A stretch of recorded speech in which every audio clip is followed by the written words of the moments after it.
আসসালামু আলাইকুম ভাই। ওয়ালাইকুম সালাম। ভালো আছেন আপনি? আছি। আচ্ছা, আপনি এবার ভোট দিছেন? হ্যাঁ, নির্বাচন কেমন হইলো? ভালো।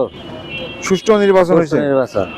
আচ্ছা, তাহলে আপনার এই নির্বাচিত সরকারের কাছে আপনার কি আশা? আশা তো আমার অনেক, যে দেশ ভালোভাবে সে পরিচালনা দায়িত্ব সে পালন করুক, এটা তার কাছে আমার আশা। আচ্ছা, দেশ ভালোভাবে পরিচালনা করুক, এটা আপনার আশা। আর একটা কথা, এই যে এবার কিন্তু সরকার তো বিএনপি হচ্ছে, আপনি তো জানেনই। হ্যাঁ, জানি। তো তারেক রহমান প্রধানমন্ত্রী হিসেবে শপথ গ্রহণ করবে। হ্যাঁ, তো হ্যাঁ। প্রধানমন্ত্রী হিসেবে তারেক রহমানকে আপনি কিভাবে দেখতেছেন? তাকে দেখতে চাই সে আজ 35 বছর পরে দেশে, আমি দেখতে চাই সে সুষ্ঠুভাবে দেশ পরিচালনা করুক, এটা শুধু তার কাছে আশা। যাই হোক, আপনার ভালো মনে হয়েছে যে না, তারেক রহমান ভালোভাবে দেশ চালাইতে হ্যাঁ, পারবে? দেশ চালাতে পারবে। আচ্ছা, ঠিক আছে ভাই, আপনি ভালো থাকেন। আচ্ছা। আসসালামু আলাইকুম। ওয়ালাইকুম সালাম। আসসালামু আলাইকুম ভাই। ওয়ালাইকুম সালাম ভাই। কেমন আছেন আপনি? আলহামদুলিল্লাহ আছি ভালো। ভোট তো দিছেন এবার, না? হ্যাঁ, ভোট দিছে। নির্বাচনের পরিস্থিতি কেমন মনে হলো আপনার কাছে? নির্বাচন আলহামদুলিল্লাহ ভালো হয়েছে। তো এই নির্বাচিত সরকারের কাছে আপনার কোনো প্রত্যাশা, আশা?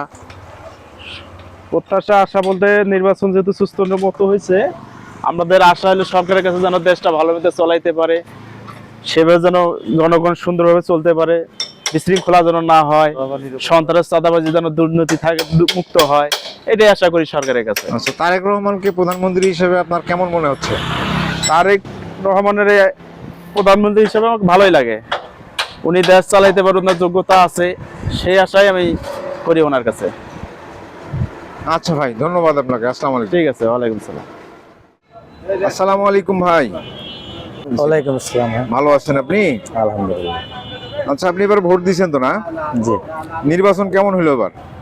নির্বাচন আলহামদুলিল্লাহ সুষ্ঠুই হয়েছে। আচ্ছা, আপনি নির্বাচনী সরকারের কাছ থেকে কি আশা করেন? আমাদের তার কাছে যেটা চাওয়া পাওয়া বর্তমান, সেটা হচ্ছে উনি যে ইশতেহারগুলো দিছে সেগুলো যদি সঠিকভাবে করতে পারে বাস্তবায়ন, তাহলে আলহামদুলিল্লাহ। আচ্ছা, তো আগামী কালকেই কিন্তু আপনার বিএনপির যে চেয়ারম্যান, ভারপ্রাপ্ত চেয়ারম্যান তারেক রহমান, উনি শপথ গ্রহণ করতে যাচ্ছে। তো ওনাকে প্রধানমন্ত্রী হিসেবে দেখতে আপনার কি মনে হচ্ছে? উনি প্রধানমন্ত্রী হিসেবে আপনার কেমন লাগতেছে? একদিক দিয়ে বলে আসলে দীর্ঘদিন পর আমাদের বাংলাদেশে একটা পুরুষ কোনো সরকার গঠন করতেছে, তো সেই ক্ষেত্রে এই 30-35 বছর পরে এটা একটা, আমি মনে করি যে ভালো উদ্যোগ, ভালো কিছু হবে হয়তো ইনশাল্লাহ। আচ্ছা, ঠিক আছে ভাই, ভালো থাকেন আপনি। আসসালামু আলাইকুম। চাচা, আসসালামু আলাইকুম। ওয়ালাইকুম আসসালাম। ভালো আছেন আপনি? আছি আল্লাহর রহমত। চাচা, এবার নির্বাচন কেমন হইলো? নির্বাচন তো সুষ্ঠুই হয়েছে। আচ্ছা, তাহলে আপনার নির্বাচিত সরকার, যে দল সরকার গঠন করতেছে, এই সরকারি দলের কাছে বা সরকারের কাছে আপনার কি আশা প্রত্যাশা? ইয়ার আগে তো সরকার জিয়াউর রহমানের ছেলে তারেক রহমান, উনি তো যেগুলো পরিস্থিতি দিয়েছে সেগুলাই আমাদের করবে, তাতে আমরা সন্তুষ্ট। তাতেই সন্তুষ্ট। হ্যাঁ। হ্যাঁ, মানে নির্বাচনী ইশতেহারে উনি যেটা বলছিল, বলছে সেগুলো যাতে বাস্তবায়ন করে। হ্যাঁ, যে বলে কৃষি কার্ড, ভর্তুকি, এগুলো সব দেবে।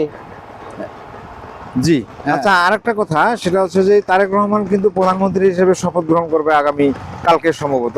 তো ওনাকে আপনার মতামত কি? উনি প্রধানমন্ত্রী হিসেবে কেমন হবে? খুব ভালো হবে।